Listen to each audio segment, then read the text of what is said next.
তো মহারাজজি এই দশা দর্শন করে রাধে হে করুণাময়ী হে প্রেমময়ী রাধে, সত্যি যদি গোবিন্দময় বৃন্দাবনে না পাঠাতো এই অনুভব তো আমার কখনোই গোবিন্দ যদি কৃপা করে প্রেমময়ীতে না পাঠাতো আমার এই অনুভব কোনোদিন আসতো না। তো মহারাজ দর্শন করছে শ্রীমতী ভাবদেবী কৃষ্ণ কোন মথুরাবাসী প্রিয়ার সহিত আনন্দ করছে। তারপর তিনি তাকে ছাড়িয়ে শ্রীমতীর কাছে এসেছেন, তাকে দেখে বিরোহিনী মানিনী হয়েছে, অনেক চেষ্টা করছেন, মান ভঙ্গ করতে পারছেন, ভাবে আছেন দাদুরা। তারপর এক কাল আমাকে দুঃখ প্রেরণ করে মান ভঞ্জনের জন্য ভ্রমরাশি তার চরণ স্পর্শে গুঞ্জন করেছে। আপনারা দেখছেন, ভাব ভাবতে দেখছেন বাবা বাবা। তো বলছি রাধারানী বলছেন এই কুঞ্জরে তো কৃষ্ণবর্ণ ভ্রমণের গোপিত্তবর্ণ পদ্মের মতো হলুদ বর্ণ পরাগে ভ্রমণের অগ্রভাগ ফোটাও উহা দেখিলাম তাহার মান আরো বেড়ে গেল। অশেষ দোষের আকর্ষিক তার কোনো প্রয়োজন নাই। তো উদ্ধবমলের সামনে দাঁড়িয়ে আছে রাধারানী বলতেই পারবেন তিনি কতটাই ভাব জগতে আছে বাবা। উদ্ধবমলের সামনে দাঁড়িয়ে আছে সেটা বুঝতেই পারছেন না, দেখেন নাই। তো উদ্ধব শ্রীমতীর কথা মনোযোগ দিয়ে শুনছেন, তাহার বাসনা একবার কি জানো আছে উদ্ধব মহারাজের মনে মনে একটা বাসনা। কি বাসনা? কি প্রেমই রাধারানীর চরণে একবার একবার আশ্রয় নেব। উদ্ধব মহারাজের মনে মনে একটা বাসনা হয়েছে, রাধে হে করুণাময়ী একবার তোমার ওই চরণ তলে আমার একটু বাস দাও। হে রাধে হে রাধে হে রাধে হে রাধা। উদ্ধব মহারাজের মনে মনে ইচ্ছা হলো একবার যদি ওই চরণে একটু আশ্রয় দিতে। তেমন চিন্তা তিনি কিন্তু অগ্রসর হলেন, কিন্তু শ্রীমতী এখনো পর্যন্ত উদ্ধবকে দেখে না। এখন তিনি এতটাই ভাব জগতে আছেন বাবা, উদ্ধব সামনে এসে গেছেন দেখে না। তেমন সময় তিনি যেন রাধারানী ভাব নেবে ওই ভ্রমরকে দেখে বলছে চোরের বন্ধু চোরি। প্রেমিক আসে কথা বলছেন, ভাব কিন্তু ভ্রমরের সঙ্গে কথা বলছেন। চোরের বন্ধু শটের বন্ধু শটই হয়। বলে তুই আমার চরণ স্পর্শ করবি না, যদি তোর প্রণাম করার ইচ্ছাই থাকে ভ্রমর তুই দূর থেকে আমাকে স্পর্শ করবি না। কেন? আমার চরণ স্পর্শ করলে আমি অপবিত্র হয়ে যাব। কেন জানিস?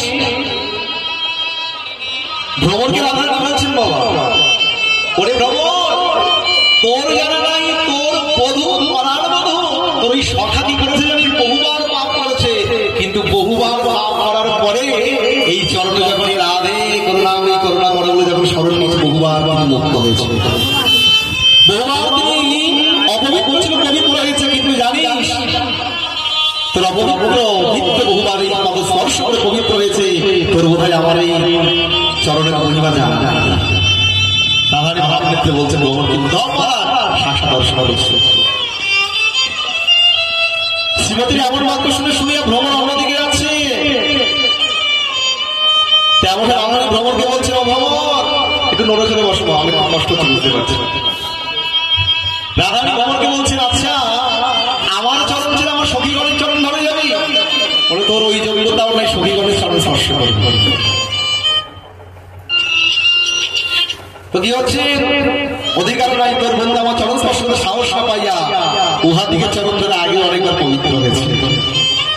তুই তো মনে করো আমি আমার প্রভুর নিকট এসেছি, তোমার চরণ স্পর্শ করার অধিকার আমার আছে। তুই তো মনে করেছি তবে আমার অধিকার আছে।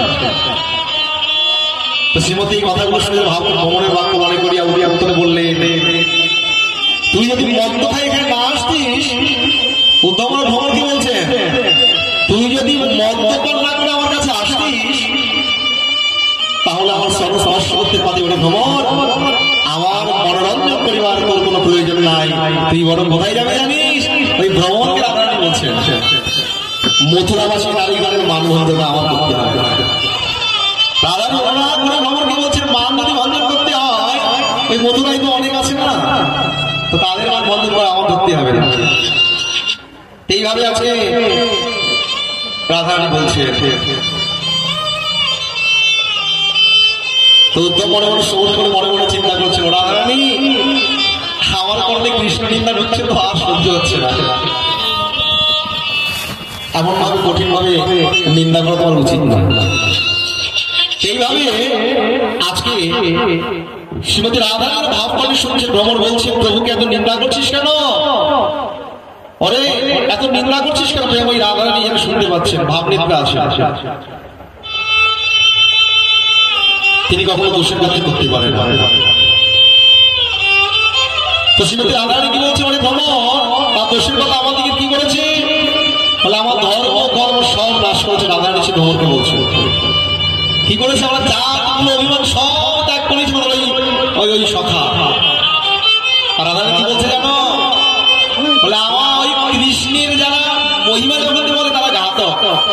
রাধারানী উদ্ধবকে দর্শন করে বলছে, যারা এই গোবিন্দের কথা পাঠ করে কি তারা ঘাতক কেন?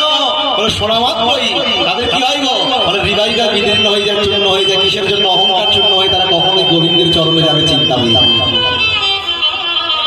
শ্রীমতী ক্ষণিকের জন্য নীরব হয়েছে, ভ্রমণ গুঞ্জন করিয়া বেড়াচ্ছেন। তো বলছেন শ্রীমতীর গুঞ্জন শুনতে পাচ্ছেন যে এই ব্যক্তি এত বেশি নিন্দার পাত্র, বৈকুণ্ঠে লক্ষ্মী দেবী কি তাহার সেবা করতে পারে? উত্তরের শ্রীমতী বলছেন, লক্ষ্মী বৈকুণ্ঠেশ্বরী হলো, আমরা গোয়ালিনী হলো কি হবে লক্ষ্মীর অপেক্ষা বিচক্ষণা। লক্ষ্মী এখনো জানতে পারেন নাই আমার মতো। রাধারানী বলছে এইভাবে আজকে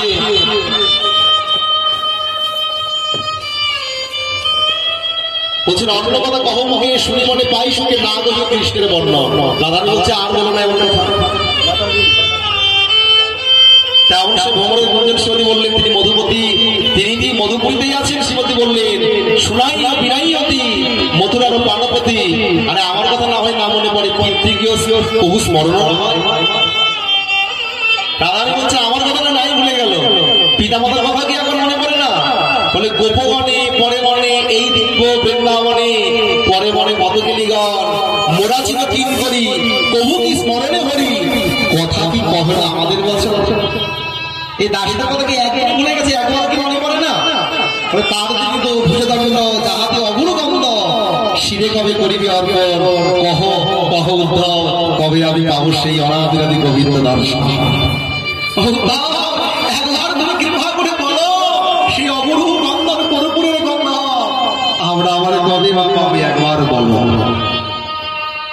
দশেন্দ্রিয় ছেড়ে গেল নবদারের উদ্ধব হলো সব প্রায় পরে বলে তার ধৈর্য বলে না আর না উদ্ধব মহারাজ মনে করে হচ্ছে আমি তো উদ্ধব তা লাভ করি নাই, নিজেকে ধিক্কারা শিয়ারিকে দেখা। এতদিন তো আমার অহংকার একটু ছিল, আমি কৃষ্ণের সখা বন্ধু, কিন্তু আমার সেই অহংকার চূর্ণ এগুলো আমি তো তখন এই অনুভব আমার মধ্যে আসে নাই। এইভাবে গোপীগণের সঙ্গে আজকে উদ্ধবের কথোপকথন হলো। এরপর শ্রীকৃষ্ণ বামনগণের সংবাদ দেওয়ার জন্য আজকে অপু ফিরে এসেছে বৃন্দাবন থেকে। তাতে অপুমত হস্তিনাপুরে পাটনামত করলেন। সুখদেব রাজন অপু ধৃতরাষ্ট্রের সহিত সাক্ষাৎ করে কুন্তি পুত্রগণের মধ্যে সমাধান অনুরোধ করেছেন। তো তারপরে কালদেবনকে ভগবান বধ করেছেন। তো কালদেবনকে কেমন করে বধ করেছেন? তো বলছে কংসের মৃত্যুর কথা কুইপত্তি অস্থি এবং প্রাপ্তি তাহাদিগের পিতা মগধরা জরাসন্ধের নিকটে কৃষ্ণকে নিন্দা করেছে। জরাসন্ধ ক্রুদ্ধ হয়ে ত্রয়বংশী সৈন্য মথুরানগর আক্রমণ করেছে। অষ্টাবরে যুদ্ধের জন্য উন্নত হলে কাল জবর নামে একজন দৈত্য নারদ কর্তৃক প্রেরিতে মথুরায় গেছে। তো একদিকে জরাসন্ধ, অন্যদিকে কালদেবন দ্বারা আক্রমণের কথা ভগবান চিন্তা করে কি করেছে? তিনি চিন্তা করলেন আমার এই এত সুন্দর সকলে প্রিয়জন এদেরকে একটা সেফটি জায়গায় রাখতে হবে। কি করলেন? আক্রমণ কথা ভেবে ভগবান শ্রীকৃষ্ণ সমুদ্র গর্ভে দুর্গতুল্যপুরী নির্মাণ করেছেন বিশ্বকর্মার সাহায্যে। কি করেছেন গো? সুন্দর একটা পুরী তৈরি করলেন। তো বললেন সৎ বিশ্বাস দিতি পান ভারত দেহ যারা লীনা দাগ্য ভাষা ভাষার কথা। তো শ্রীকৃষ্ণ কি করেছে, সকলকে নিদ্রিত এবং ঘুমের মধ্যে ঘুমাচ্ছে, সকলকে ঘুম পাড়িয়ে পারলে বুঝতেই পারবে তারা ঘুম নিদ্রিত হয়ে আছে। এবার ভগবান শ্রীকৃষ্ণ একাই মথুরাপুরী থেকে বেরিয়েছে। এবার কি হলো, কাল যখন ভগবানের দর্শন করে উনি পেছন পেছন ছুটতে শুরু করলেন। এবার কি করলেন, তেমন সময় ভগবানের গুহার সামনে এসে অদৃশ্য হয়ে গেল, লুকিয়ে গেল। তো অন্ধকার গুহার মধ্যে একজন শয়ন করেছিল, তিনি কৃষ্ণ মনে করে আজকে যেই না তাকে পরাঘাত করা শুরু করলেন, এমন সময় নেতৃত্ব পুরুষে বলে দৃষ্টিবাদে কাল যেমন ধ্বংস হয়ে গেল। আচ্ছা, ভগবানকে নিজের নামে ওকে দিয়ে বানিয়েছেন, একটা কারণ আছে। বলে উক্ত পুরুষ হলো ইক্ষাকু বংশের রাজা মুচুকুন্দ মান্ধাতার পুত্র। তো দেবতাগণ অসুর হয়ে সমস্ত যুদ্ধে মুচুকুন্দের সাথে জয়লাভ করেছিলেন। তাই তিনি বড় প্রার্থনা করলে কোনো নিন্দার অবসর দাও প্রভু। তো কেউ যদি আমায় ঘুম ভাঙায় কি হবে, বলে যখনই আমাকে ঘুম ভাঙাবে সামনে যদি কেউ দাঁড়িয়ে যায় আমার প্রদেশে ভস্মীভূত হয়ে যাবে। তো অর্থাৎ ভগবান জানতে কি জানতে জানো, বলে কাল যেমন কোনো অস্ত্র শস্ত্রে মৃত্যু হবে না। কাল যেমন কখনো কোনো অস্ত্র শস্ত্রে মৃত্যু হবে না। কি করলেন, ভগবান জানতে সে ঘুমন্ত মুচুকুন্দের সামনে নিয়ে ভগবান লুকিয়ে গেলেন। আর মুচুকুন্দের ক্রোধে কি হলো, আজকে তিনি মারা গেলেন। এরপরে ভগবান রক্ষিণী অর্পণ করেছেন। বিশ্বাস করে ভগবান নিজে ইচ্ছে বিবাহ করেন, যে ভক্ত যেমন বাঞ্ছা করে তার ইচ্ছা তেমন পূর্ণ করে।